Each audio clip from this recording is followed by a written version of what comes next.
नमस्कार. आजचा आपला विषय आहे पर्यावरण सुरक्षा, एन्व्हायरमेंटल सिक्युरिटी.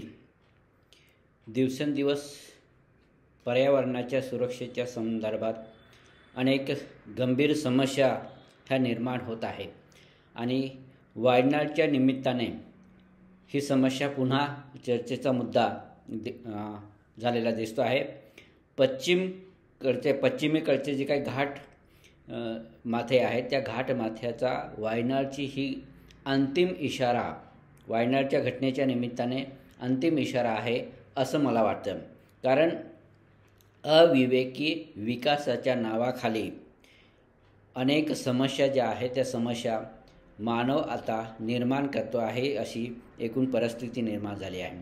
या अविवेकी विकासाच्या नावाखाली जर का आपण अशीच पर्यावरणाची हानी करत राहिलो तर भविष्यात एक मोठा गंभीर समस्या निर्माण होऊ शकते. अशा स्वरूपाची सूचना जी आहे किंवा अशा स्वरूपाचा इशारा युनायटेड नेशन एन्व्हायरमेंटल प्रोग्रामच्या माध्यमातून देण्यात आलेला आहे आणि ते असं म्हणतात की मोठा विध्वंस होण्याची शक्यता आहे, मोठा धोका निर्माण होण्याची शक्यता आहे आणि त्या धोक्यामध्ये प्रचंड अशा स्वरूपाची जीवितहानी होण्याची शक्यता आहे आणि ही जीवितहानी बरोबरच वित्तहानी पण होण्याची शक्यता आहे.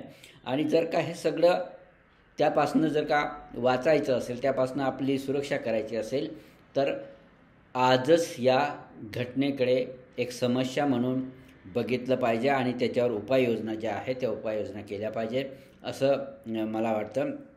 या संदर्भात पर्यावरणाच्या ऱ्हासाच्या संदर्भात अनेक समित्या ज्या आहेत त्या समित्या नियुक्त करण्यात आल्या. त्यामध्ये माधव गाडगीळ समिती होती 2011मध्ये या समितीने काम केले. त्याचबरोबर 2013मध्ये डॉक्टर के कस्तुरीरंगन या समितीने काम केलं आणि या समितीने आपल्या जो काय अहवाल दिलेला होता त्या सूचना दिलेल्या होत्या. त्याच्यामध्ये असं सांगितलं की केंद्र आणि राज्य सरकारांनी ज्या काही पर्यावरणाच्या सुरक्षेच्या संदर्भात सूचना केलेल्या आहेत, आत्तापर्यंत युनायटेड नेशनने असेल किंवा या समितीने केलेल्या सूचना असेल किंवा त्या आधी पण अशा स्वरूपाच्या सूचना झालेल्या असतील, घटना घडल्यानंतर ज्या काही सूचना दिलेल्या गेल्या आहेत त्या संदर्भात सरकार जे आहेत, मग ते राज्य सरकार असो किंवा केंद्र सरकार असो, सोयीस्कर अशा स्वरूपाने दुर्लक्ष करत आहे आणि ही दुर्लक्ष करण्यासारखी बाब नाही. म्हणून यावर लगेच उपाययोजना ज्या आहेत त्या उपाययोजना केल्या पाहिजेत असं वायनाडच्या निमित्ताने सांगावं असं वाटतं. पश्चिम घाट जो आहे त्या पश्चिम घाटाचे असं म्हटलं जातं की लचके तोडले जात आहेत. लचके तोडले जात आहेत म्हणजे ती जी काही पश्चिम घाट जे आहे त्या पश्चिम घाटामध्ये असणारे जे डोंगर माथे जे आहेत त्या डोंगर माथ्यावर अनेक स्वरूपाच्या अशा समस्या निर्माण होतील अशा स्वरूपाचे कार्य त्या ठिकाणी केले जात आहे. आणि त्यामुळेच 2014मध्ये माळींसारखी घटना घडली. माळी हे पुणे जिल्ह्यातील गाव आहे आणि ते पूर्णपणे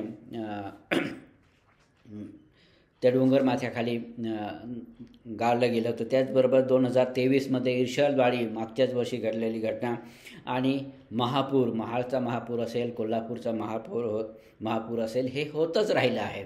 आणि या सगळ्या घटना घडत असताना यातनं आपण काही शिक्षण घेणार आहोत का नाही, हे आपण कधी करणार, यावर मोठा प्रश्नचिन्ह हा उपस्थित झालेला आहे. सरकारची जबाबदारी आहेच, सरकारने हे प्रश्न सोडवले पाहिजेत, परंतु त्याचबरोबर आपण या देशातील या प्रदेशातील नागरिक या नात्याने त्याला विरोध पण केला गेला पाहिजे. पर्यावरणाचा ऱ्हास जो काय आहे तो ऱ्हास होणार नाही. सरकारचा पर्यावरणाच्या बाबतीत असलेला उदासीनपणा याकडे आपण तातडीने उपाययोजना जी आहे ती उपाययोजना केली पाहिजे. यासाठी काय केलं पाहिजे, त्याच्यावर उपाययोजना काय असल्या पाहिजेत तर सर्वसमावेशक अशा स्वरूपाच्या उपाययोजना ह्या सर्वांनी मिळून या पृथ्वी तलावरच्या या राज्यामधल्या या देशामधल्या सगळ्या जनतेने आणि सरकारने मिळून सामूहिक स्वरूपाच्या सर्वसमावेशक अशा सगळ्यांना मान्य होतील अशा स्वरूपाच्या उपाययोजना कराव्या लागतील. आणि त्या उपाययोजना कधी कराव्या लागतील, तातडीने कराव्या लागतील. तातडीने आणि सामूहिक ही जबाबदारी आहे.